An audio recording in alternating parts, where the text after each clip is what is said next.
Welcome back to the show. This is Mike Kegley here with Larry Smith, Brad Sturdy, and of course, we're talking to Cole Thompson, friend of the show. This man can talk literally any conference when it comes to college football. I'm not certain if there's a team you're not familiar with. Cole, how the heck do you have time to follow all of this so thoroughly? Mike, here's the blessing in disguise. Number one, I'm still young and spry, which is always a benefactor. And then this little magic juice right here just keeps the brain flowing until 3 in the morning. And instead of just trying to get, work done for tomorrow, I just sit up and study college football nonstop. So eventually that's going to come back to bite me in the keister when I'm 40 years old and start having, what would it be? Narcolepsy beyond Yeah. belief, falling asleep at 3 in the afternoon behind the wheel of a car. But for now, it's the biggest blessing that I can have for doing my job. Yeah, that's going to be some sort of arrhythmia with your heart thing. For the folks who are not watching the video of this, you're on listening on the radio. That was a Starbucks cup as big as his head. I use Coke Zero the same way you use that, but I've got a lot more age that I'm trying to compensate for. As we talk college football, and I will tell you that personally, I am so excited for this season. It's hard for me to even explain it because of the college football playoff. I think it's going to be the greatest season of all time. But as you look across the Big Ten, SEC, is there any team that you look at and you say, boy, they have really improved themselves in this off season because with the transfer portal, with NIL funds, teams can go out and do that? Ohio State's got to be the first one we talk about only because of what they retained. When you hear names like Tyleik Williams and Denzel Burke and then Emeka Ibuka coming back, that's already a blessing. And then you throw in Donovan Jackson and JT Tumalau and Jack Sawyer. And then you throw in Travion Henderson. And then, we're not good just there. We're going to go add a quarterback in Will Howard, who may eventually lose his starting job to the 5-star we brought in, Julian Saying, who was supposed to go to Alabama. Oh, and on top of that, we're going to run the football with Quinshawn Judkins, who just terrorized the SEC for the last few years. And, that's not good enough. We run a 3-safety set. We don't need Caleb Downs, but we want Caleb Downs. So let's just throw him into Jim Knowles' secondary. It feels like at this point, when you talk about Ohio State, any person that wants to come up with some type of excuse for them is automatically just pandering to the audience, because there's no reason why this team should not be favored in every game, feel confident in their roster perspective, where they go moving into a brand new era where they are now in taking control, and also really kind of control their pathway, I think, all the way down to Atlanta for a national championship. That's how loaded this roster is. I mean, we haven't even talked about guys like Jeremiah Smith and Carnell Tate that are going to take over as the new wide receiver 2 and 3. And Emeka Ibuka is kind of forgotten about because of last year he was hurt, but he was a 1,200-yard receiver back when CJ Stroud was there.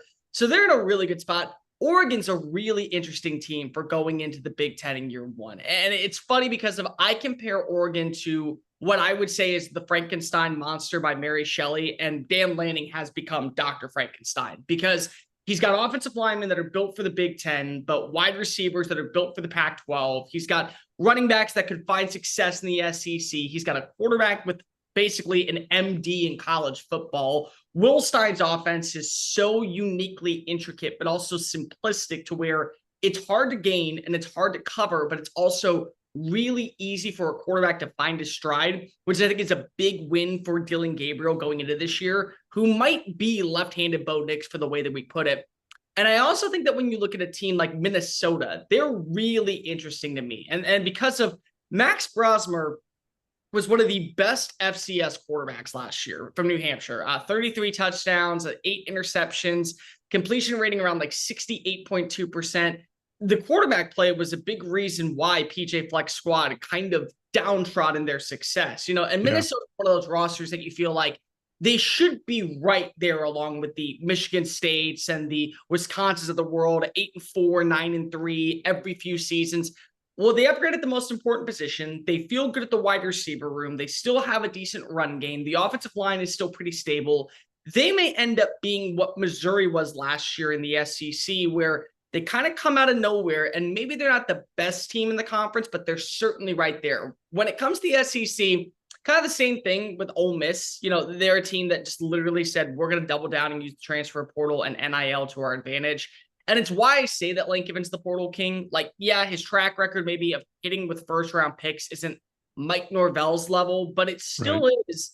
He's landing guys that basically come on in and better the roster. And there's not a lot of drop off from Jackson Dart coming back, Caden Prieskorn coming back, Trey Harris coming back. They're very well equipped to be that exact same roster that went 11-2 last year and only better their chances. I think Arkansas is really interesting with Bobby Petrino coming back in. By the way, go tell yourself 10 years ago that Bobby Petrino, who was fired from being the head coach at the University of Arkansas, would come back as the offensive coordinator in a must-win year for Sam Pittman to stick around. That's a team that I think is going to be really interesting offensively, but did they do enough defensively to better their odds of making it to a bowl game, which might be enough to save Sam Pittman? Auburn's another interesting team. You know, when you think about it, Mike, this is a roster that a few years ago was very similar to what was going on at Michigan State. They had two very capable wide receivers, a good rushing attack, a decent offensive line, and a significant play calling, all built around Peyton Thorne's strengths, which was getting the ball quickly out of his hands, adapting to the run, keeping drives alive with his legs.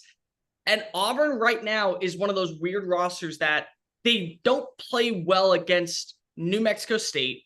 They look awful against Texas A&M. Oh, but then they play Georgia and Alabama, and it goes all the way down to the wire, and nearly both of them end up in wins. And Hugh Freeze has got this team turning the corner because they finished top 10 in recruiting last year, and they flipped 3 guys from Georgia and Alabama that were going to be 5-star phenoms there. So it's like, okay, what is Auburn exactly? Are they just a good program, kind of like we saw a few years ago with Michigan State, where it's that 1 year and then they get some recruits and then, well, they all go to the NFL draft and then we go back to reality of 7-5. But still, this is a really big year for Hugh Freeze on the Plains, and I think that they're going to be better than advertised.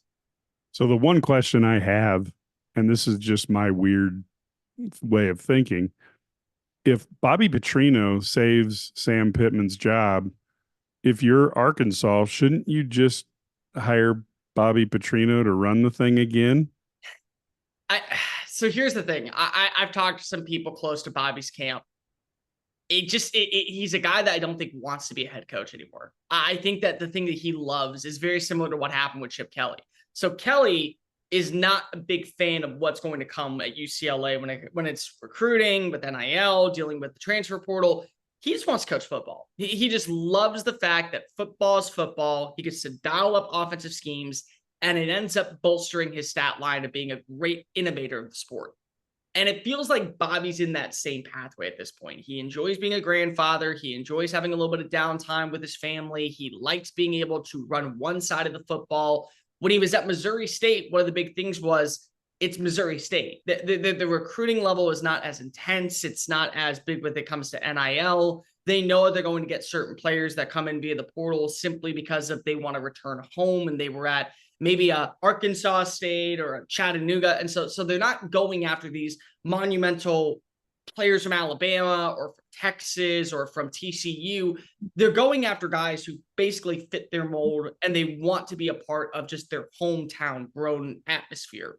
And so for Petrino, I think that he's content just being an offense coordinator. I think he's cool with working alongside several up-and-comers when it comes to recruiting, what they're trying to emulate to sell to prospects, get the players lined up in the right position, and score a lot of points. So if you told me this about maybe 5 years ago, I would say, yeah, it makes a lot of sense that you just fire Pittman and that you bring back Petrino, you write him a big apology letter, you give him a little bit of an extra $1 million and say, hey, bygones be bygones of the past. But at this point in his life, I think that he's okay with just running the offense and nothing else. Now, I don't want to trash anybody, but is there one or two teams that you look at that you say, man, they went backwards in this offseason? Backwards is tough because I don't know if there's a lot of teams that went backwards. I would say Idle is probably more so where I'm at. Mississippi State to me was one where I had a lot of questions from the get-go, and it started with the hiring of Jeff Lebby, and it worked its way down. And a lot of people just think that, like, I'm this big Jeff Lebby hater. And you know what? Maybe it's partially I am. I'm not. But when I looked at Mississippi State, when it was at its peak, back in the early 2010s, They had an offensive-minded coach in Dan Mullen, but they always had stellar defense. They had a great defensive line. They had sturdy linebacker play, a secondary that was going to beat you to the punch. They carried themselves with this no-nonsense attitude, a little bit like Kentucky is right now. And to me, with John Summerall and what he did at Troy the last 2 years, getting back-to-back Sun Belt titles, basically completely returning over the program, back-to-back 10-win seasons, top 20 defenses in the sport, that's the way that you want to get back to college football. And unfortunately, they decided to go with the offensive mind because that's what worked with Mike Leach, and Dan Mullen was an offensive-minded coach. So yeah. I feel like that Blake Shapen coming on in is going to do a little bit of wonders for this offense, but they're missing some wide receivers. They lost a human speed threat in Xavier Thomas this offseason to LSU, which is going to be really, really big for the Tigers. The defense, I think, is going to be a year away from being a year away. So it wouldn't shock me if we're talking about Mississippi State offensively scoring like 52 points against some random SEC squad on a Saturday afternoon, and they go up 64 in the process. So they're one of those teams that I just don't feel like when you see 5-7 last year, you're going to feel different about this 5-7 or this 4-8 maybe. The record will say it's worse, but not better. When it comes to the Big Ten, you know, Rutgers to me is a roster where I feel like that they're going to overexceed expectations from what they should be. But also, it felt like Rutgers was kind of building off of something last year. Like they finally had gotten to that new enigma to where they feel really good about where they are as a roster, where they feel like that they can actually compete alongside maybe some of the other tier 2 squads, go down to the wire and maybe go to battle with the Michigan on a random Saturday and make it interesting through the third quarter.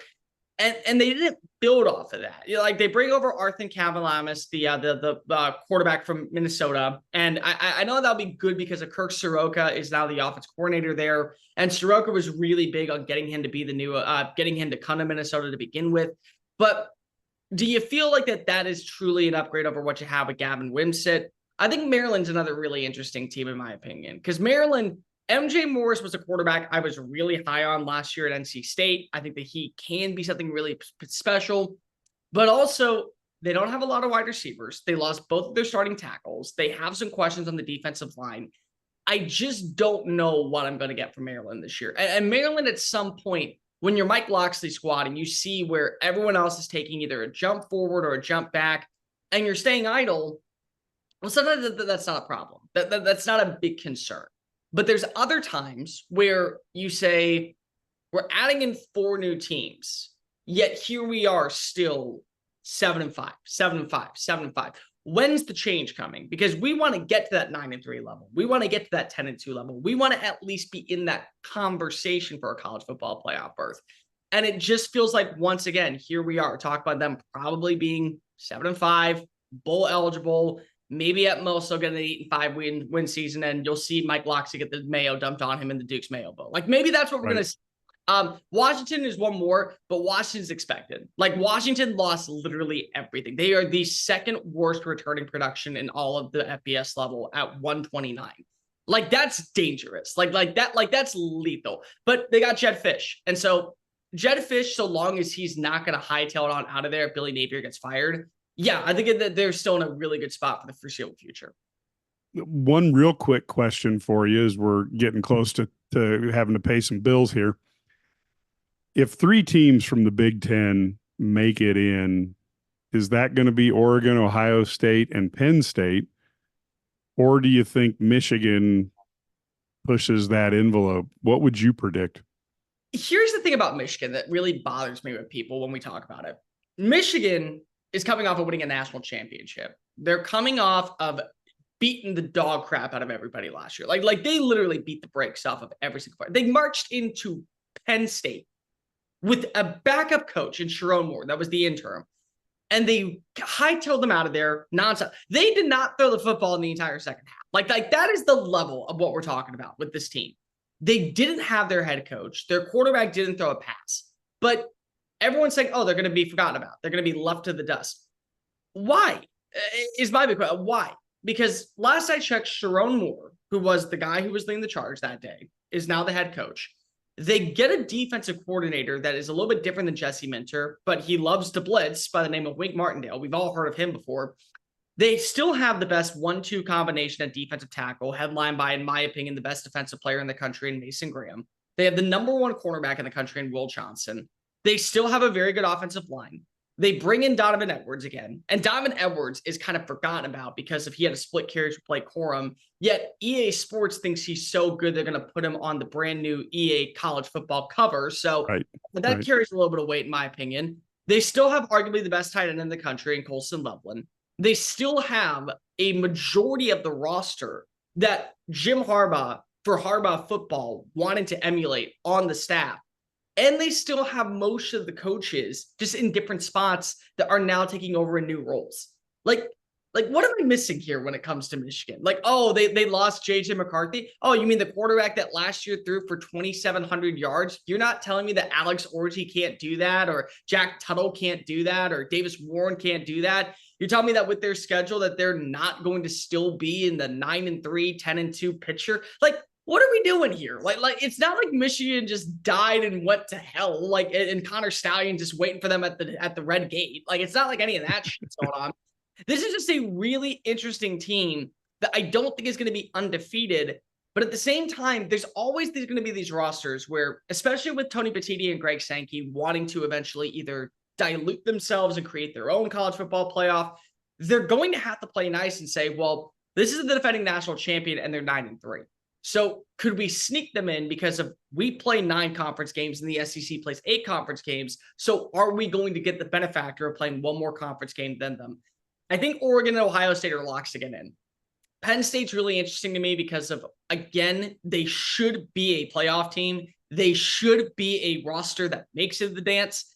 But are we 100% going to buy into that after what we've heard for like the last several years? And then Michigan, Michigan, even though they aren't at the elite level alongside Penn State, Ohio State, and Oregon, they're still a good roster. And I think if they get to 9-3, there's going to be that conversation internally. Are we really going to keep the defending national champions out when their losses came in, let's just say, one possession matchups to all 3 teams, and everyone came in the fourth quarter? It was a flip of the switch with like 6 minutes left. Like, if that's the case, I think Michigan has an argument to still be in the running.